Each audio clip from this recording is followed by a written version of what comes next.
All right, Ty, let's talk about Brad Marchand. He finally Mhm. made his long-awaited return to actually play in a Panthers game. I know the Panthers came back here after the trade last year, but Marchand was hurt.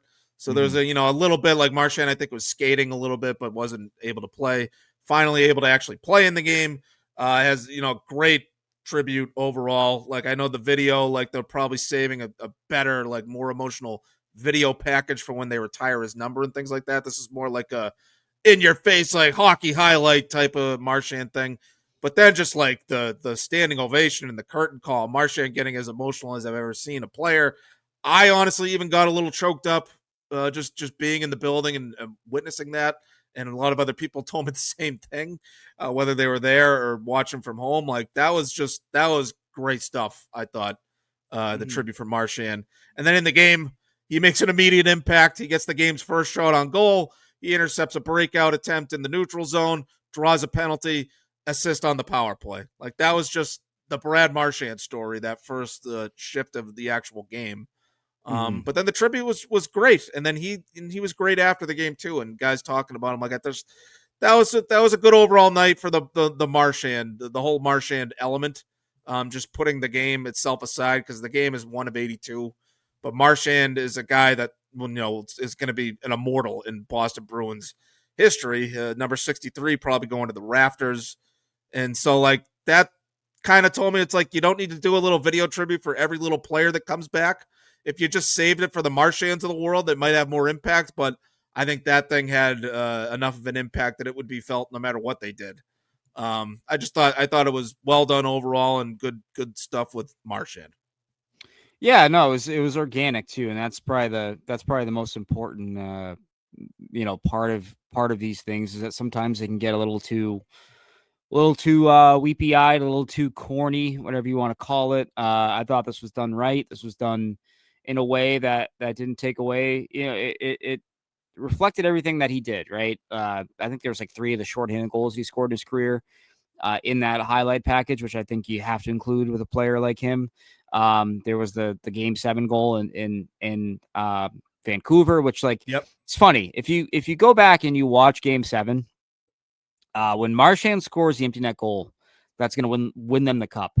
He is banging on the glass, MFing all the Canucks fans, and you can hear if you listen closely, you can hear Recchi going, Marshy, like trying to pull him away from like taunting the Vancouver crowd, knowing that he just stole the cup from them. And then you see how he evolved over time, right? And how he became the guy that, was a team captain, was someone that, players relied on and talked to when they needed guidance. Like a super interesting career and a guy that I think a lot of fans can kind of relate to, like in the sense that, the fans aren't out there scoring 40 goals and, killing penalties, but very workmanlike attitude, right? Like this very us against the world attitude. And he was the underdog, right? And he carved out an amazing career for himself, and it's continuing in Florida.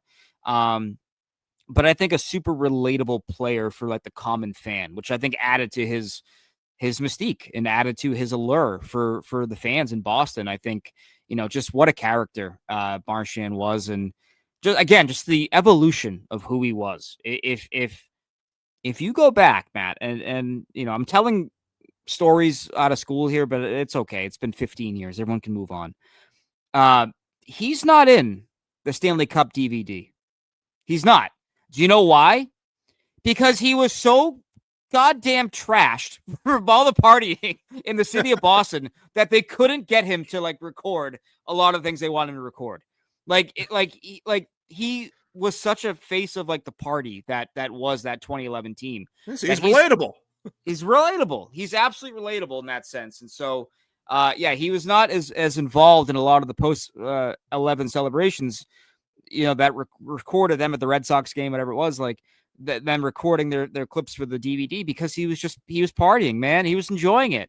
It was the cup, but again, to watch that evolution from what he was then to what he became, super impressive and a cool moment for sure. I still think it's the right move. I'm still okay with it. I think that. Yeah, no, I was going to mention, I was going Yeah. to tee you up for that. Yeah. That you wrote about that at 985thesportshub.com. Still the right move to move on from Marchand. Like, I know there were people tweeting, like, he wanted to stay. how dare you, Bruins? Like, why didn't you just pay him what he wanted? It's like, no, it's kind of time to move on and turn the page and stop holding on to this. Like, so you want to keep Brad Marchand and just maybe tread water and get back to play? Like, you're going to do that anyway. And so, like, it's time to move on to the new era. And, like, I'm not saying the new era looks particularly good right now, but, like, Marchand was going to be kind of a roadblock to that. I still, even though he still looks good and he could probably win another cup or 2 or 3 with Florida, I don't know what he's going to look like when he's 40, 41, 42 years old. I did not have to give him a 6-year extension. Like, they did not need to match that. And so, like, yeah, I think it was completely the right move to turn the page and move on, give him a chance to actually go win a cup, which is, he was not going to win another cup here. And so, and Marchand also, he talked to Steve Levy about this on ESPN last night. That's on Twitter, about how he actually, maybe he's just taking the high road, but he kind of said, like, I kind of regret the way I acted during the contract negotiation too. And so, like, maybe that's just him taking the classy approach. Like, I didn't think he would take a shot at the organization or anything like that anyway. But, like, he was asked if he had any regrets, and, like, he said, like, I don't really regret it because I went to Florida and won a Stanley Cup, and that's what I'm in this for. But at the same time, like, maybe I could have handled it a little differently at the end of the road in Boston. So, like, he showed a little contrition there, but I think that just sort of speaks to why the Bruins were probably right to end up, parting ways and moving on to this next era. So you wrote about it, so you give your thoughts. Yeah, I think, unfortunately, the Bruins have to lose a little bit here. They had to lose last year.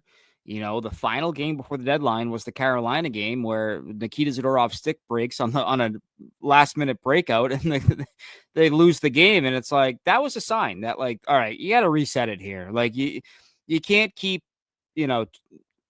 just chasing it, right? And they were chasing it, and as long as Brad was here, they had that 2011 crutch to lean on and say, well, we still got our members from 2011 and we got to win it for them. And, I think Brad Marchand is good enough. And I mean this in the nicest way possible. He's good enough to keep you from getting James Higgins. He has takeover ability still. He can still take over a game.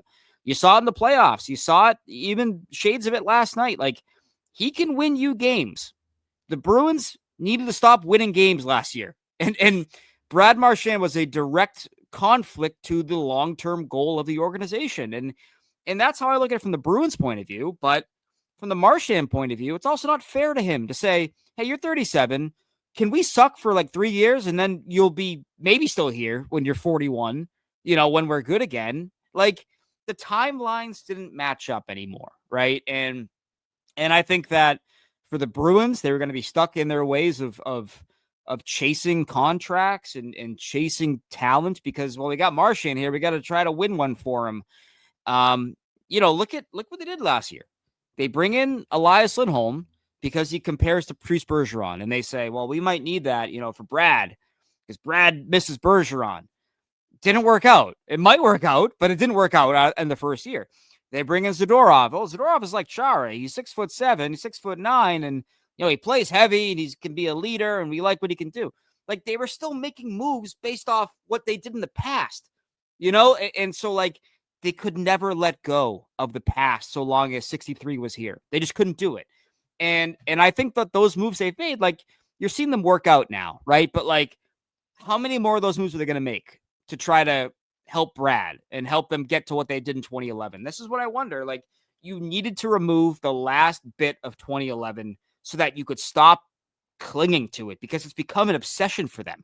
It had become an obsession to the point where they were losing sight of the long-term vision because they would reference 2011.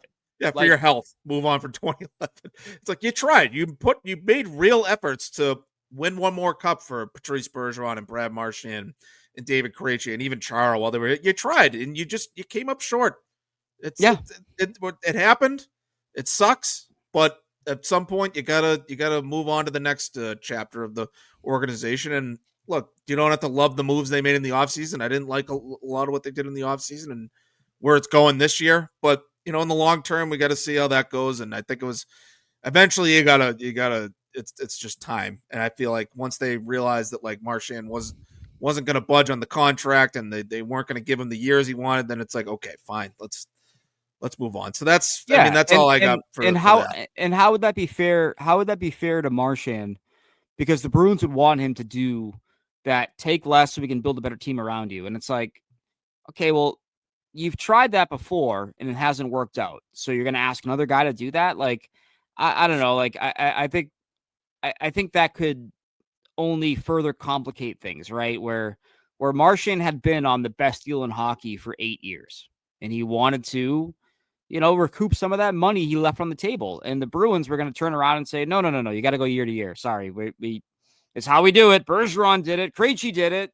Chara did it. Well, you don't want to do that? 2011, man. It's like, it was just becoming like a weird, I don't know, almost parasitic relationship, I think, to a certain degree in terms of like what your expectations were for him, while also saying to him, you still got to be our second best player, by the way, but we want to pay you less. It's like, I don't love that for him, and so I think that, what he did in Florida, Matt, is what he could have done in Boston had they built a more sustainable model and had they realized, that time is a real thing earlier, right? Like I think what's impressive about Florida is the moves that they've made to bring in high-end talent. These aren't moves that were deadline additions. They were long-term visions. Sam Reinhart, Sam Bennett, Matt Tkachuk. Like, they made moves that were not just Rick Nash at the deadline.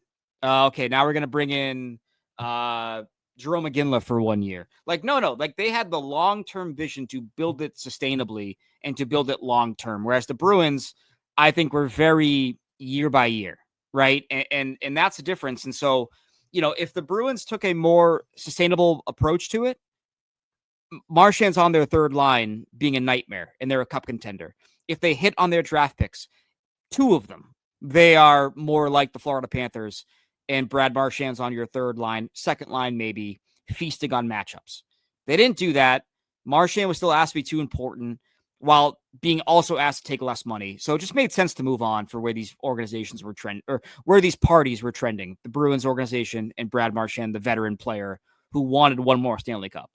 Yeah, it all goes back to the drafting and even developing too, but definitely the drafting. And that's why you couldn't really get that last cup with the guys, because you didn't have enough coming up through the pipeline around them. That's just how it went. I mean, we have to like, we all got to let go of 2015. We got to do it. It's bad for your health, but think about how different the organization looks in Marchand's role specifically if they get Kyle Connor, if they get Alex DeBrincat instead of Trent Frederick. Like, these little moves, they added up over time, like if you take who is it, Robert Thomas over Euro Vakanainen, like someone over John Beecher, I imagine, would have been better. That one's a little weird. I don't think there's a lot of guys that have actually like really popped off. That draft is kind of shitty around that spot. Poo-poo.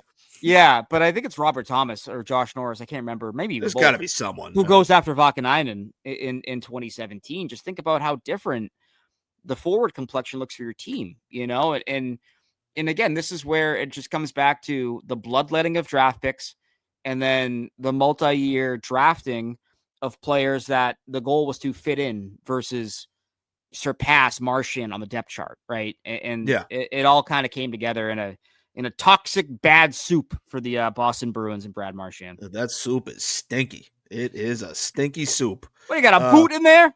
Yeah, seriously, needs more dog.